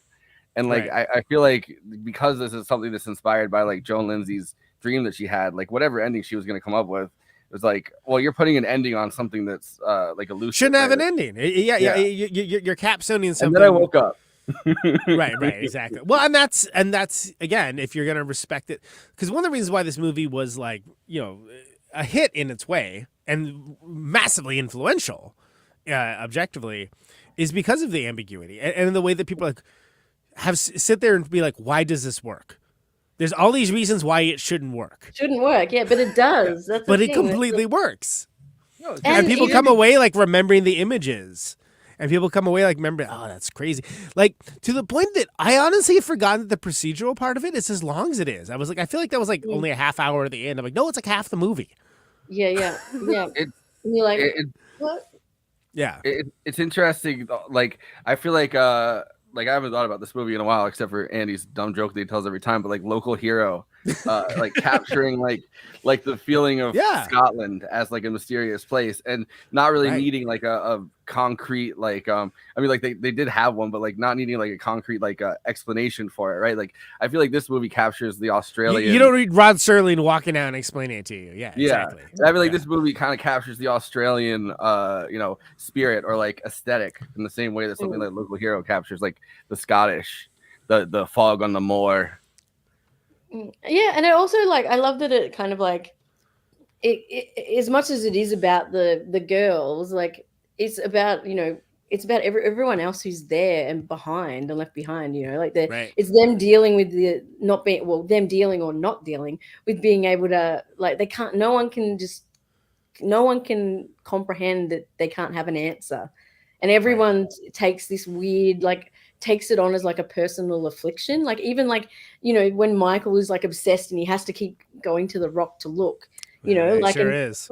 And like but everyone's got their own like, oh no, I'm thinking about them girls, like everyone's got like something that it's taking on different ones for different reasons, I think. Like Michael's like, oh man, first time I've seen some cute girls and I was just following them and then they disappeared. And then there's that other swan that showed up in my room, but it was the closest thing other I get to a girl. extremely weird, creepy gardener guy that like is sleeping with Vicky Weaver's character. Oh, there's a couple of Sheilas there, aren't they? Yeah. He's also like, oh, I bet they got raped, right? I bet they got raped. And it's like, shut up, why do you dude? keep telling everybody is about it? He's like, but also the you? weird. I cringed every time in every time, even though I know it's coming. But every single time when they say intact, I feel super grossed out. I'm so dirty. Let's get the doctor go inspect. Exactly. It's like, and he goes, well, I thoroughly, intact, and I'm like, ew. Like, come on, man. Like, no. And he does it twice. Like yeah. He's like kind of whispering to the guy. Well, and like, the way he's talking to the cop the entire time is creepy. Like he's like, hey, don't worry, I'll check down there. And it's like, he's also like, I don't know what's going on. She's like, she can't remember anything. Well, I wasn't worried before, but I sure am now. Yeah. He also was like, don't worry, Mike. She can't remember anything, and it's like, what did you do? Like, yeah, that doesn't make it better. You're making it worse, man. Come on. Yeah, it's Stop. weird. Yeah, and then the constant like, it's just the way they keep saying intact all the time. This made me feel super gross. Well, and that's again, that's a 70s representation, 1970s, I should mention, of like the 1900s. So you should feel grossed out, and I feel like that's intentional. Oh, 100%. Yeah, it's meant to be. It's just that weird, like, the cringe, and it's also like, almost like that idea of them being alien to themselves. Like it's a bit. Ugh. Right. And then even later on, Irma, becomes like we get a pretty clear indication that she went off with old Michael, mate. Yep. And you're like, oh, so she's and when she comes back, she's kind of almost like the way they all hate her and stuff, obviously because she's not Miranda, but also she's like now kind of moved above the city. Oh, you're not. She's gone. She's like gone. Not only moved away or moved, but she's like got a bloke, and she's kind of like moved up in the womanhood stakes. You know what I mean? Right, she comes back in that red cloak, all like big old, like she's got a whole thing now. Yeah. I mean, it's like there's a lot of power dynamics at play. That creeps me out every time. When they're doing the thing and they're like dormez-vous, when they're doing the dance, creeps me out. It used to stay all the time when we were young. Well, there's like a lot of movies that do like stuff like that. That's really like, I mean, obviously like the 1-2 Freddy's Coming for You kind of thing. Yeah. Like, there's also like, I feel like a lot of horror movies like have leaned heavily into like like little kids see like Frere Jacques, Frere Jacques. It's like it gives you the creep little pigtailed girls. Doing like something about it's just got that real like if you see like a little girl in a movie, like a horror movie, I mean, like I feel like I'm like, this whatever's gonna happen is gonna be horrifying. Like when they add that it's either, like it's either like something like The Shining, or it's gonna be the girl that goes exactly. So it ain't gonna be nothing good, that much. Kids are about to roll. But also, I was going to say, I said this to Forrest earlier, this is a great little tidbit since we're on we just mentioned horror. But old mate Albert, did anyone else know who that was? Albert. Yeah, he's in Wolf Creek. Yes, correct. So he's the killer, the guy in Wolf Creek. Andy read the chat, and he's like, yeah, I knew this, and he's like, no, cheater. No. It's just like he's like an Australian staple. And like every time I kind of rewatch this film, I'm always like start laughing at thinking that it's him, Mr. Killer Man. Well, the other thing too is that line about like and their legs go up to the ass, and I'm just like, that's how legs work. Yeah. I was looking up what else he did. He's also the Australian mining guy in Django Unchained that he blows up and he escapes from. I haven't seen that in a while, but okay. Same, yeah. Yeah. Want to do letterbox? I was gonna say I was actually about to hit send on the on this. It just says one. Whenever there's like a slight pause, I'm like, that's the time. Yeah, this is the pause. So of course, Letterboxd is a film site, for social media site, if you will, for film lovers talk app within to each other about the movies they love, maybe the movies that they didn't love, maybe the movies they endlessly reference Sofia Coppola for, and of course, all this is best expressed succinctly. It's not just the Siskel's. They're a bunch of virgins, mate. Don't worry, I'll check. Maybe they committed suicide. Thank you. That's the most we're going to say out of that because we are classy people. And all this is best expressed succinctly. You get it out, get it in, but not just the Siskel's and Eberts of the world get that to say. It's a bottom-up democracy. Keep it intact. Keep it intact. And those are collected every week by me for this bit, which is Letterboxd one-liners. Let's go. It's a travesty that parasols went out of fashion. I mean, but they didn't though, because there was a quick thing where the Coppolas tried to bring it back. If anybody was with the Philip error. I like the idea though that like it is pretty cool. Like your big Gucci collaboration or whatever. You're like, I want it to look just like Picnic at Hanging Rock. Yeah, well, it's an ethos. I mean, respect. Also, I feel like they could have just ripped a piece of one of those dresses, and that's how they could have done the camera thing. Like, I don't know if he needed to go to all those bridal shops, but I mean, I'm glad he did. I'm just saying, like, the real tragedy is not the missing girls; it's Miss Appletart's haircut. Oh, that's severe. It is a very severe haircut. That is correct. Everything about her is severe. Even the haircut. That's why it works. Severely stupid. No, okay, I just don't Steal like her it. look. There's an ominous slow push in on a koala that suggests the koala may have been responsible for the disappearance of the 3 girls.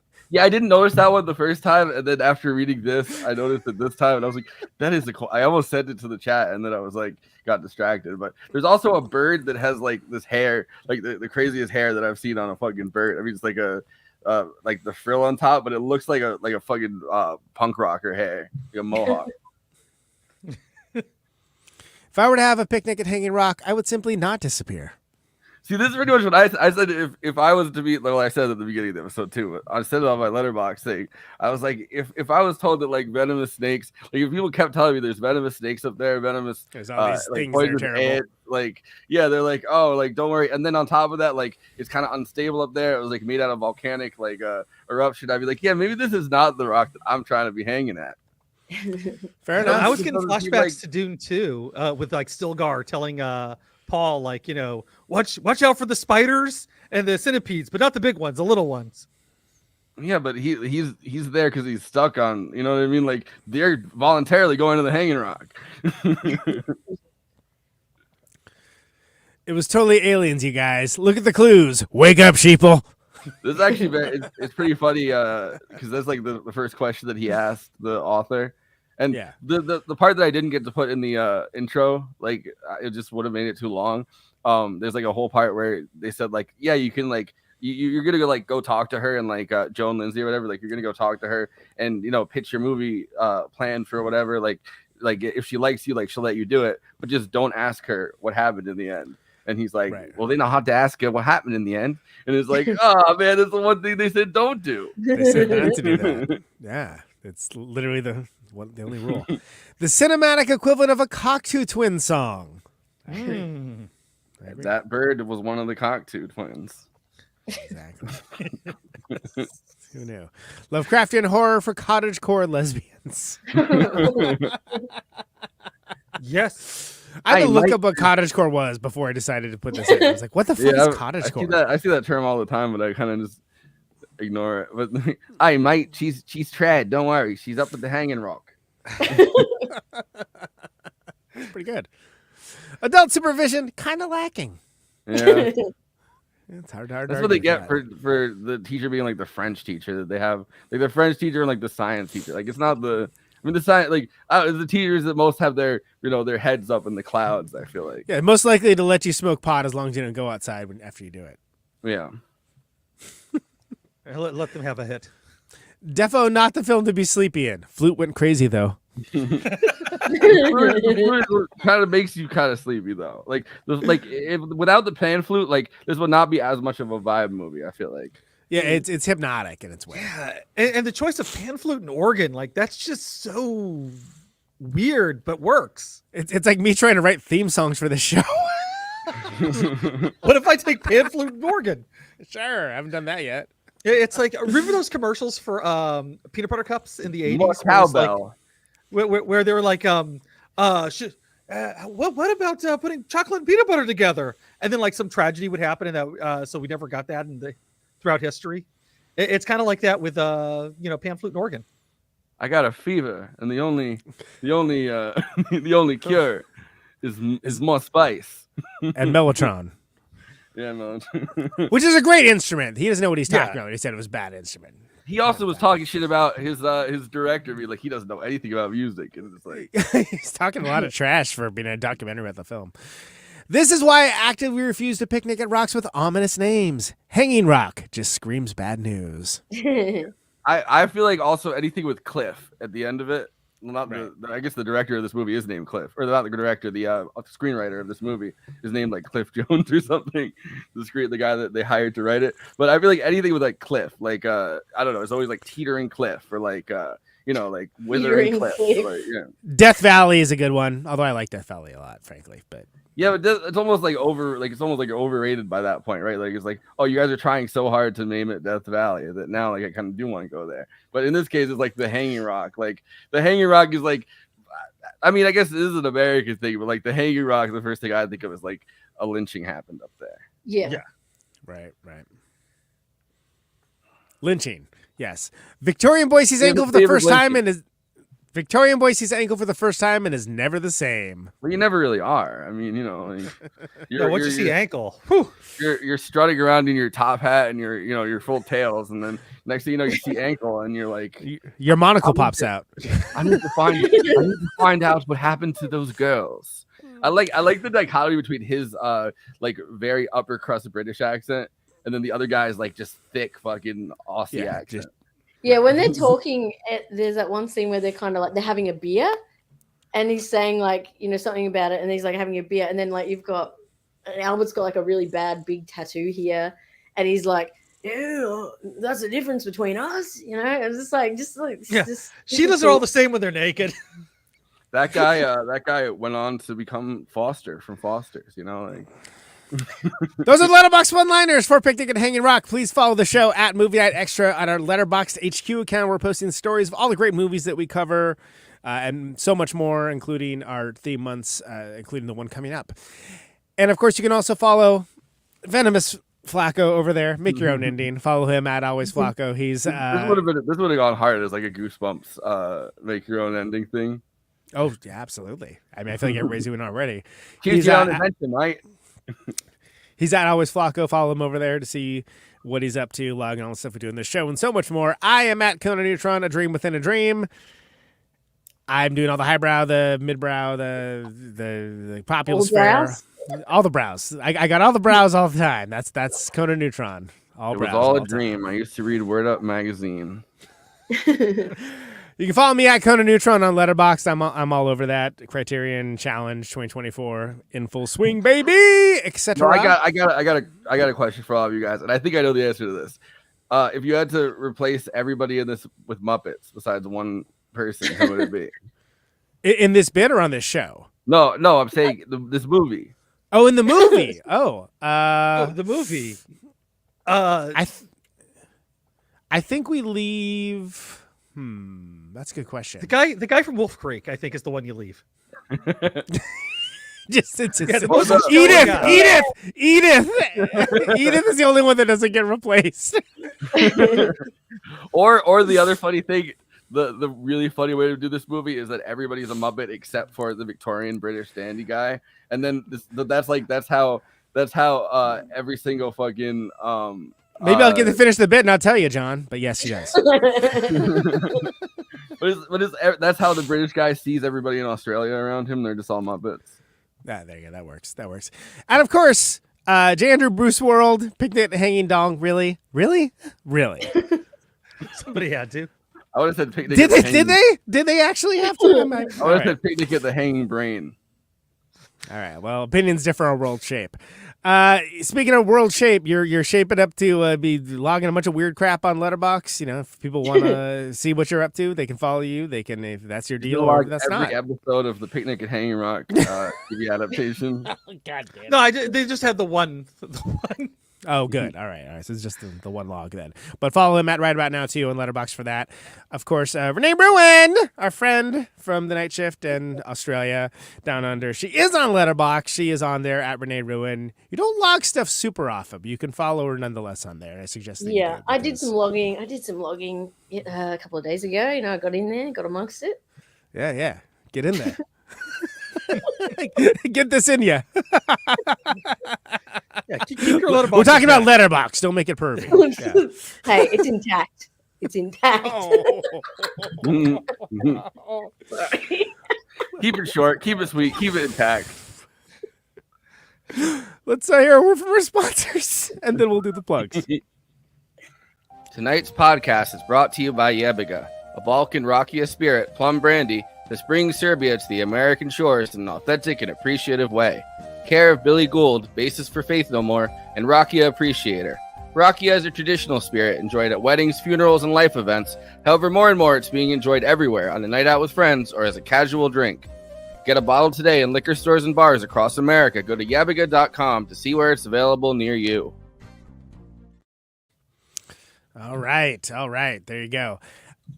Bruce World, Picnic at the Hanging Dong. Please take it away with the plugs. Why don't you?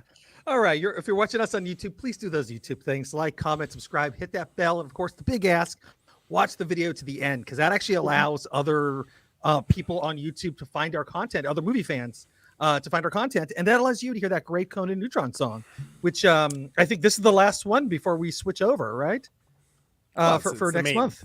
Yeah, we're switching over next month. It's not the last time you'll ever hear it. You won't hear it for a month. No. But it's enjoy it while you can, because it's going away for a little bit. And we'll be previewing that. Can't miss it if it doesn't go away. That's what I always say. Yeah, exactly. Well, it's because I no longer bring my watch everywhere, so it can't be time for movie night extravaganza. Exactly. It just stopped. Yeah, just stopped at 12.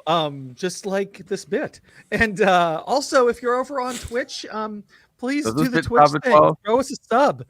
If you happen to have an Amazon Prime account, you can subscribe to our channel for free. It doesn't cost you anything extra, but actually does monetarily help us. So please do that if you can. We need money. Thank you. Yes. Find us on social media. We are on Facebook, Instagram, Twitter, Blue Sky, Threads, and probably something else I'm forgetting, but I think I got them all. Did I say Instagram? I think you said Instagram. Yeah. Okay. Facebook, right? Yeah. I started with Facebook. It's literally on the thing that goes underneath all of our faces, by the way. But yeah. In case I missed something, but there you have it. Friendster, MySpace, MP3.com, Pets.com. Exactly. Like of course, that's like a jingle. Friendster, MySpace, MP3.com. It's like the ad for LimeWire. SoundCloud. Yeah. And if you want to, join us and talk about how great MP3.com was back in the day, we have a Discord, and we're going to start an MP3.com channel. Are we? We're not. All right. But you can do that in general chat and tell us your memories from MP3.com. No, crazy. You can also support the show through Patreon. If you go to patreon.com/movie night extravaganza, you can get access. Patreon.com/movie night extra. Oh, there we go. And he actually set up a stealth Patreon so he could get all the Patreon money. Yeah, I gotta feed my kids somehow. Right. But yeah, no, that got bleak quick. Wow, Jesus. Okay. Patreon.com/movie night extra. That allows you to get access to our. Not everyone can get their kids lost on top of the hanging rock. Some people gotta feed. Lord knows I've tried.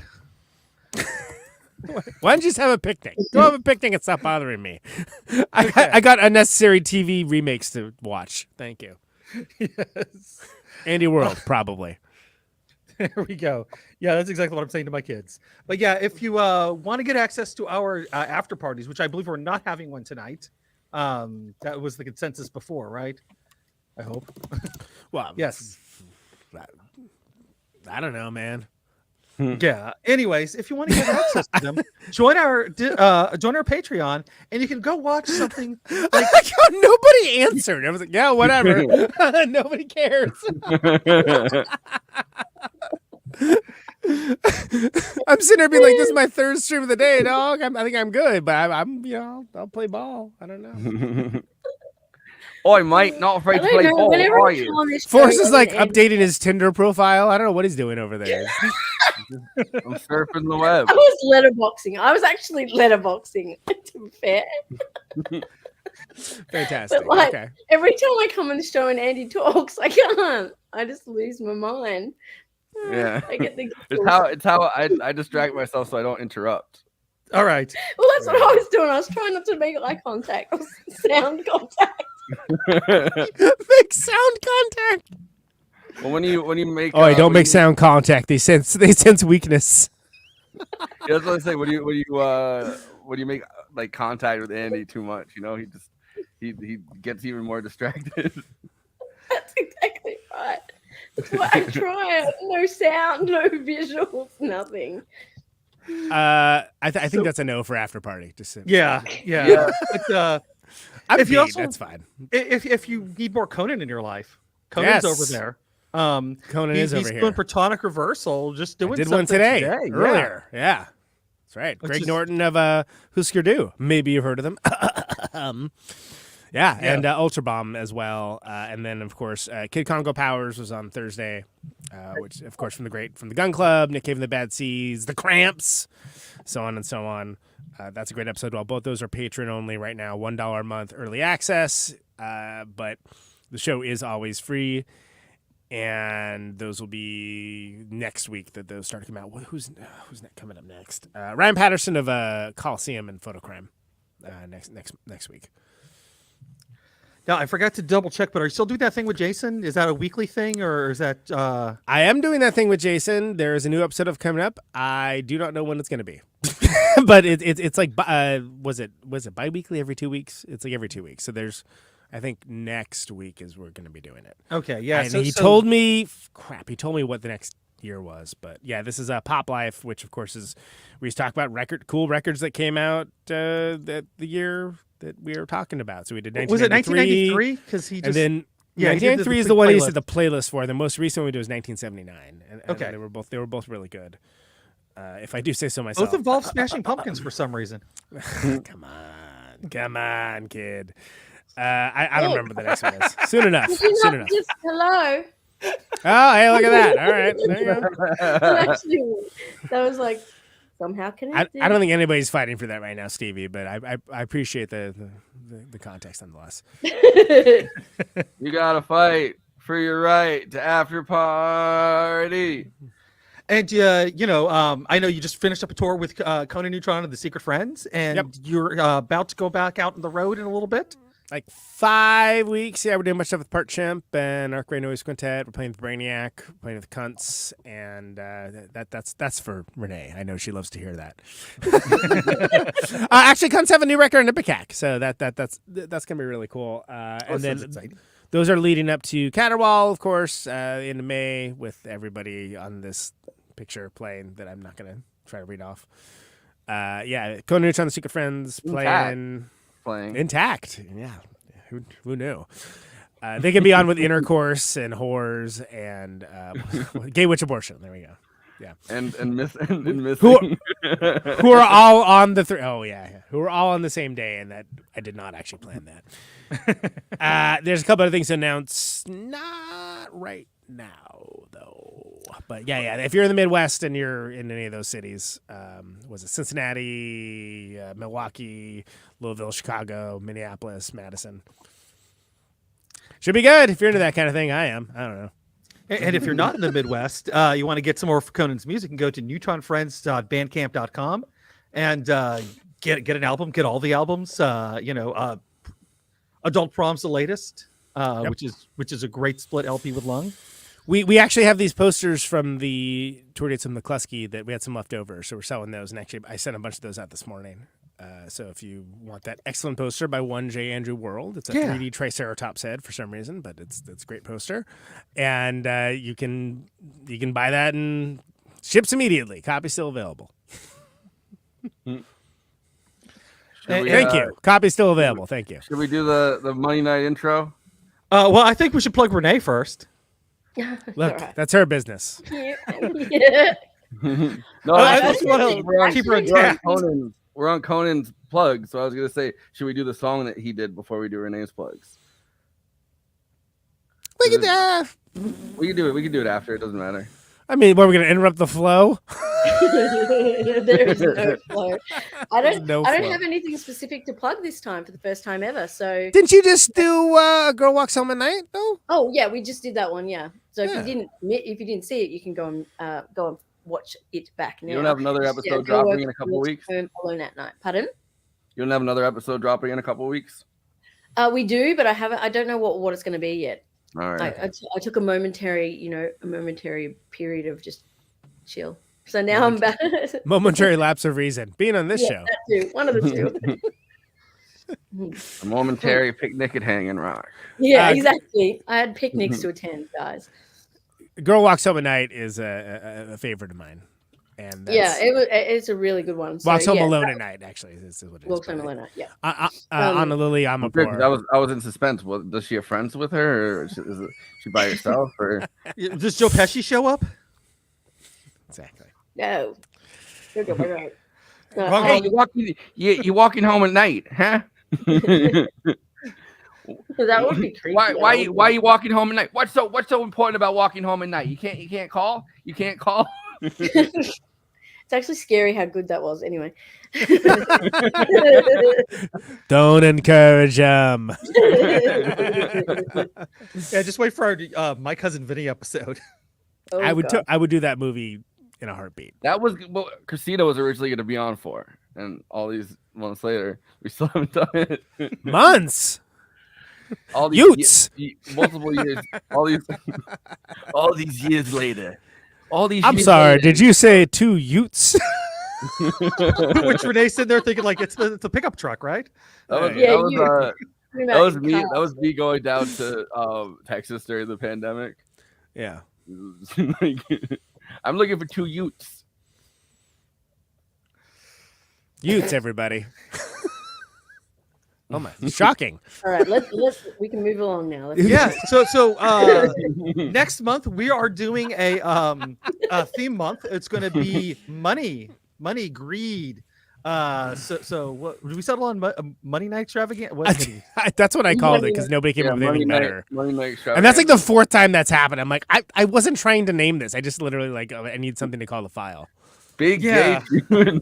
Big Gay June is the one that was like, really? We're sticking with Big Gay June, huh? All right. You're so apologetic about it. So this is the intro that right, Conan did the song. You can hear him. You can hear him in the vocals. And First one with words in it of these, but this is the theme for next month. And the words are cash, money, get that money, cash. Basically, yes. He's not kidding. Get the money. We want the money. Get the money. We want the money. Get the money. Who wants some money? Get the money.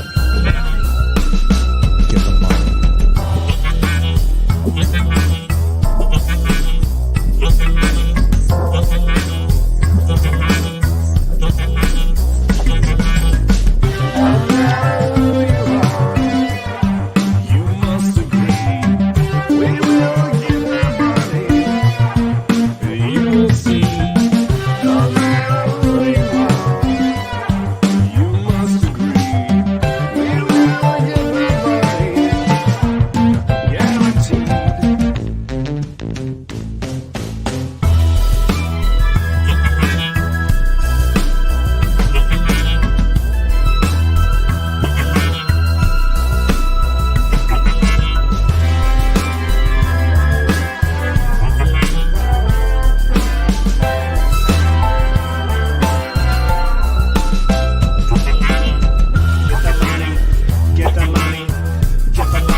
That's right.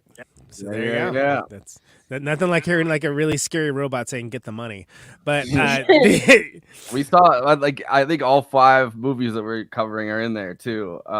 Starting with Wall Street, Glengarry Glen Ross. So Wall Street's going to be with JG, right? Yeah, JG Michael. JG Michael. Then Glengarry Glen Greenwald. Glengarry Glen Danzig, right? with KT. One of my favorite movies of all time, by the way. FYI. Thank you. And then Wolf of Wall Street with Ben Dixon, and then excited to see me on there. And then Big Short, and then Dumb Money. Yeah, The Big Short with Chris Ferry from the East Hampton Film Festival, and Dumb Money with Eileen Jones. With Eileen, yeah. Nice. So that's right. We're gonna be getting that money next month. So, One can hope. I was wondering, or at least talking about people getting that money. I don't know. Your theme song is gonna be like a what do you call it? Like a vision board, or like subconsciously people are like, oh, I should really give super chat donations. Oh, speaking of which, yeah, super chat, everybody. Yeah. But Renee, do you have final thoughts about this? I'm sure you do. Summarize your whole life in a sum it up to the Hanging Rock. Hanging Rock. No, yeah, Hanging Rock for me, like I said, it's got a really special place for me and it's just got this real nostalgia that keeps bringing me back. The aesthetic side of it, I love, even though it is so backward and all of that, I still love it. It's just one of those things. But the thing I love most about this film is it just really seems so simple, but there's so much going on. I love the way it's filmed. I feel every time I've rewatched this film, it just every time feels like I know what's happening, but I still get sucked right in, and it's almost like spiraling into, like I said, this weird kind of frozen time warp where I'm just kind of stuck there in this like dreamlike state. And no matter how many times I watch it or read things about it or whatever, it's still as unsettling and just like ambiguous as it ever was. And I think that's what one of the things I just love about this movie is that it doesn't, I mean, people talk about whether this could be, whether some movies like, pass the test of time or whatever. And I think this movie couldn't be remade. Like, I just don't think it would work. But I think that, even as silly as some of it is now, looking back on it historically, it's still a really enjoyable film. And, everything about it just encompasses this feeling of just this loss of time and this kind of suspension in time. And I love the whole concept of it. And I love that we don't know what happens. And I love that there's just all these little threads all over the place because, life is messy. Things are messy and, nothing is ever really truly explained. And I think that, it kind of delves into a lot of different things in this film that you can go as deep as you want. Like Forrest mentioned earlier, there's Reddit holes that go for forever. Like you can get so deep into this movie if you really, really want to. Yes, those Reddit holes are not intact. Yeah, it just goes and goes, and you go into other dimensions. Like, and I love that about that. I love that a film that was made in 1975 in a tiny little country bunkin area of Australia is still this popular and still this talked about now in 2024. Australia's national film, like Jesus. Yeah, like it's interesting. It's just a really interesting discourse around everything to do with this film, whether it be, talking about colonization or class or sexuality and like youth and femininity, all of that, and then just keeping shit intact. Like, but I think it's just there's a lot in this film, like whether it's weird, there's a moral there. It's just there's a lot going on, and I think you can get what you want out of this film. But I think it is definitely for me one of it's the film that I think of the most when I think of Peter Weir. I absolutely love Dead Poets Society. I've always been a huge Dead Poets fan, but I always forget that it was made by Peter Weir.